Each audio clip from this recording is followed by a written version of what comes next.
大家好啊！非常空間今集依然會為大家深入淺出咁介紹唔同類型嘅餐飲設計同埋香港嘅餐飲業條例。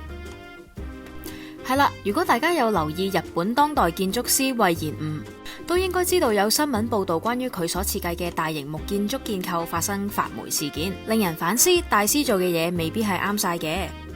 今集嘅主角呢，係位於淺草文化觀光中心嘅頂樓，喺嗰度可以一覽無遺淺草景色嘅 Sky Lounge Cafe。淺草文化觀光中心嘅外形為豎直疊堆嘅平房，每層嘅高度、屋頂嘅角度都各不相同。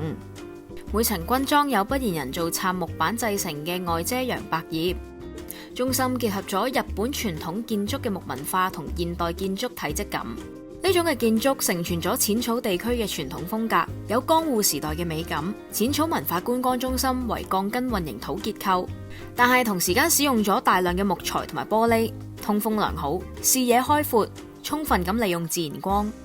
根據香港食環署及消防處整體安全標準，特別係得到消防證書及食環署牌照嘅木製家居，通常都係要進行防火處理嘅。例如符合英國標準嘅防火物料 BS476。好多時候開設餐廳，其中一個最大嘅樽頸位就係消防條例未能夠合資格咁樣通過。